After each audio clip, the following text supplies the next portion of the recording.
Para Vossa Excelência, Sr. Primeiro-Ministro, foi a minha primeira referência.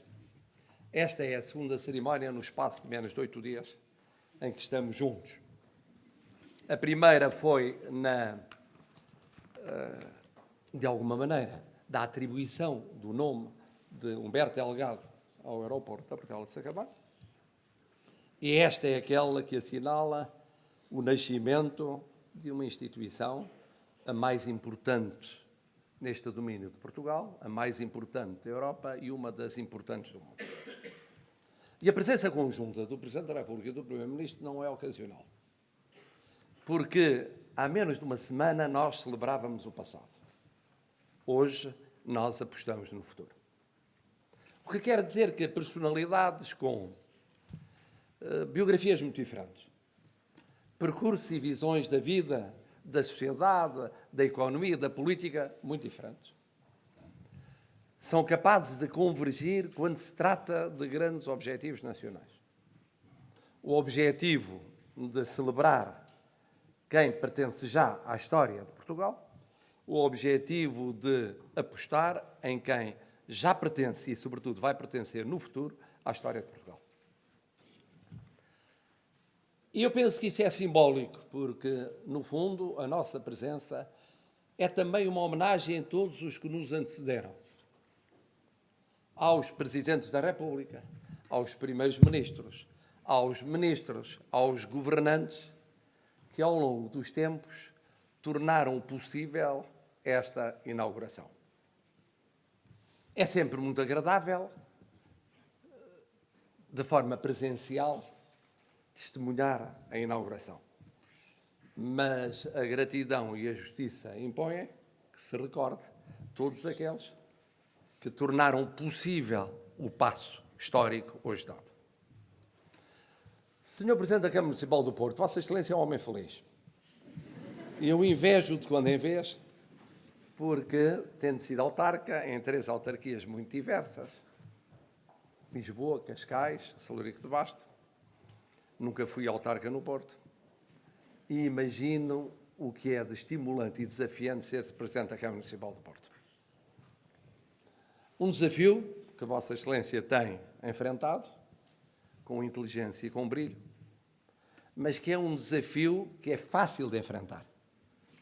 Porque com municípios como estes, sendo difícil, é também muito estimulante ser-se Presidente da Câmara. Está de parabéns ao ter aqui a nascer hoje uma instituição que muitos municípios por essa Europa fora, por esse mundo fora, gostariam de poder ter na sua área de jurisdição. Magnífico reitor. O magnífico reitor sabe como hoje me sinto feliz. Porque é, além do mais, esqueço agora o facto de ser Presidente da República, uma grande conquista da nossa universidade.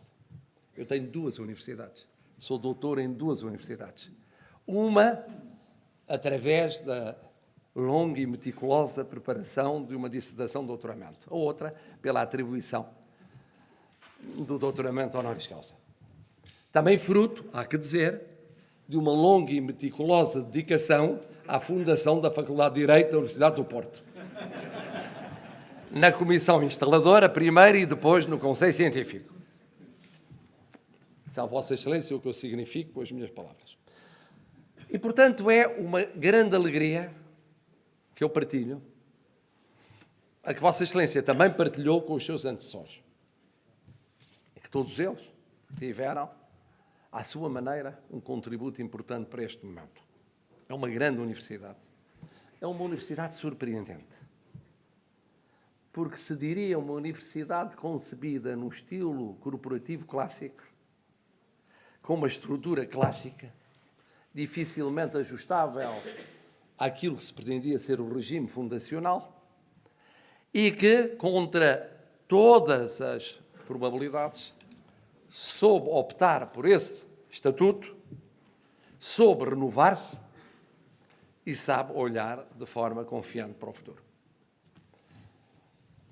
E não sendo o Porto a única realidade na Universidade do Porto que representa o Norte, há vários Nortes, aqui, aliás, também presentes, O que é facto é que aqui nos sentimos, e agora reivindico as raízes saloricenses, de alguma maneira acicatadas pela descoberta há pouco num laboratório de uma doença que existe, que está aqui a ser investigada e que existe particularmente em Salorico de Basto, é a hemocrotose.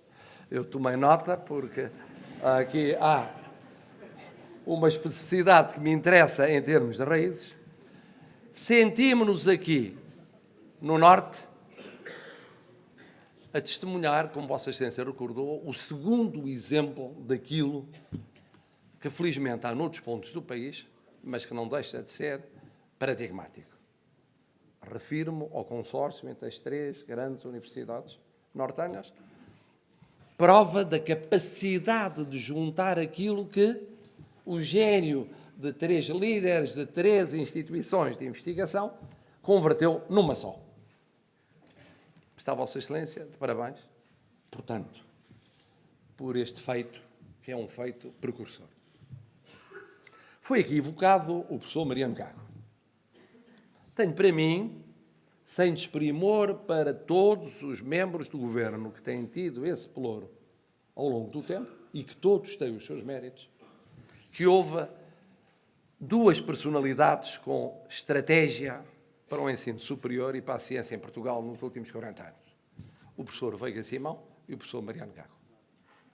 O professor Veiga Simão na transição de regimes, mas que de alguma maneira influenciaria o próprio regime democrático durante décadas, e o professor Mariano Gago. Algumas vezes o cidadão Marcelo Rebelo de Sousa discordou do então ministro Mariano Gago, mas nunca deixou de reconhecer, como reconhece hoje o Presidente da República Portuguesa, a sua visão histórica, a sua capacidade de olhar para o futuro, a sua determinação na definição de uma estratégia e a sua pertinácia, para não dizer teimosia, na execução dessa estratégia. Isso é um facto inquestionável. É um facto que deve ser recordado neste momento em que todos nós compreendemos a importância da estratégia definida. Como já foi dito por todos os anteriores oradores, nomeadamente pelo Sr. Primeiro-Ministro, este é um momento histórico. E normalmente não se tem a noção do momento histórico, só se tem uns anos envolvidos. Desta feita, nós temos a noção do momento histórico. Porquê? Porque qualquer das 3 instituições que agora converge já fez história e faz história e tem dimensão histórica. E os seus líderes são já personalidades inquestionáveis no panorama científico e cultural português. Disse o magnífico reitor, mas demorou tempo. Mas foi um percurso, e para o magnífico reitor demorar tempo é ter sido quase 2 décadas. Mas o que é isso, magnífico reitor? No nosso país, quando vemos muitas outras realidades que precisam de mais décadas, às vezes de séculos, para darem passos como este. Eu estaria feliz, eu veria do outro lado da história, um pouco o espírito habitual que tem o Sr. Primeiro-Ministro, aquele seu otimismo crónico e às vezes ligeiramente irritante, que é eu veria da outra ótica como é excepcional em tão pouco tempo ter sido possível dar este passo. Num país cheio de capelinhas, cheio de personalidades, cheio de suscetibilidades, em que por vezes o meio académico supera o meio político ou o meio comunicacional em termos de autocontemplação e dificuldade de partilha com os outros. E, portanto,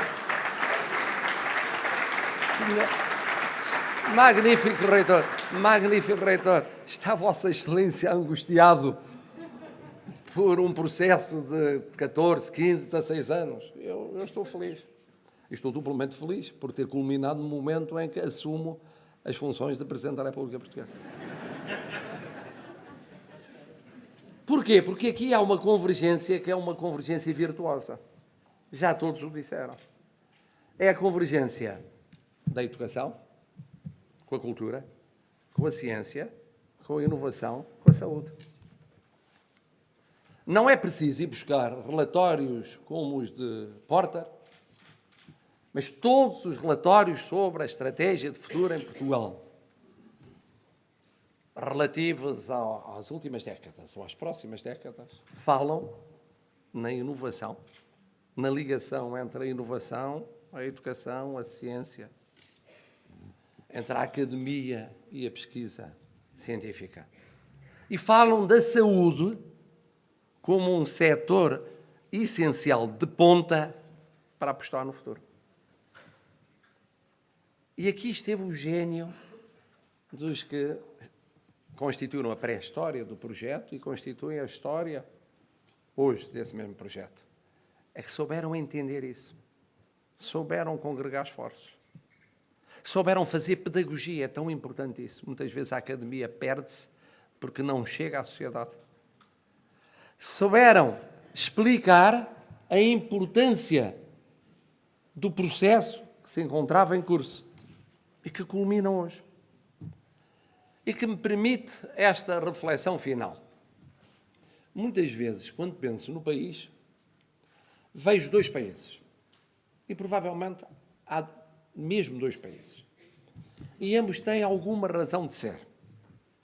Vejo aquele país que prolonga um tropismo pessimista e cético, que nos é atávico. Normalmente é de fim de século, mas pode ser de começo de século. E que considera que estamos votados a uma subalternização, se não regional, certamente universal. E que, portanto, por razões que têm a ver com indicadores económicos, com realidades sociais que de facto existem e são pesadas, com umas manchas de pobreza, com umas desigualdades, ou por razões de natureza política, essas mais superestruturais, é um país que está condenado a viver tristemente, a debater as razões porque não tem sucesso. E depois há outro país que todos os dias trabalha, cria, inventa, imagina e está ao nível do que de melhor há no mundo. Mas que não precisa de estar nas universidades ou nos politécnicos. Esta semana, em Castelo Branco, 2 medalhas em Olimpíadas da Ciência. Numa escola, num meio mais recôndito, interior, onde era mais improvável que se atingisse o ouro em Olimpíadas. E, no entanto, atingiu-se. E há às dezenas, às centenas, aos milhares dessas portuguesas e desses portugueses que estão em posições de ponta em todos os domínios da vida nacional. E esse país é um país que irradia felicidade, ou pelo menos é um país que é otimista, é um país que acredita, é um país que, quando acorda cada dia, olha para o lado bom da realidade, mesmo sabendo que é um lado mau da realidade, escusa de o fazer de forma excessiva. Sr. Primeiro-Ministro. Mas pode fazê-lo com os pés assentos no chão, apesar de tudo. Isto é, há otimismos minimamente racionais. Mas, e estes dois países, ambos têm alguma razão de ser. Eu pertenço, já compreenderam, ao segundo país, mas respeito aqueles que integram o primeiro país. E, aliás, é o que encontro mais nas áreas por onde tenho passado a minha vida ao longo das décadas. Mais depressa encontro céticos e pessimistas do que otimistas. Eles estão normalmente noutras áreas. Mas os académicos, estes jovens investigadores que estão ali, que estão a assistir ao nascimento desta instituição, estão certamente no segundo país. Quer dizer que não têm dificuldades? Têm. O Sr. Primeiro-Ministro já o conheceu. Em vez de contratos, ao longo do tempo, tiveram bolsas. As bolsas mais precárias que se podia imaginar. Tiveram e têm, na sua vida ou na vida dos seus próximos, problemas sociais. Sabem que à sua volta na comunidade há problemas sociais. Sabem, aliás, mais que são privilegiados. Quem aqui trabalha é privilegiado. E como privilegiado tem de pensar que no lugar onde está, poderiam estar outros que não estão. E, portanto, em termos sociais, deve fazer tudo o que esteja ao seu alcance que corresponda a esse estatuto de privilegiado. Nós somos privilegiados. Tivemos, sobretudo eu na minha geração, a possibilidade de ter os títulos académicos, as carreiras académicas, o acesso à universidade. E o sermos privilegiados aumenta a nossa responsabilidade social. Mas nem por isso deixam de ser otimistas. Sabem que todos os dias estão a criar para a comunidade. Estão a criar para a comunidade mais próxima e para a mais longínqua, porque são universais. Porque em matéria de ciência não há capelinhas possíveis. O diálogo é universal.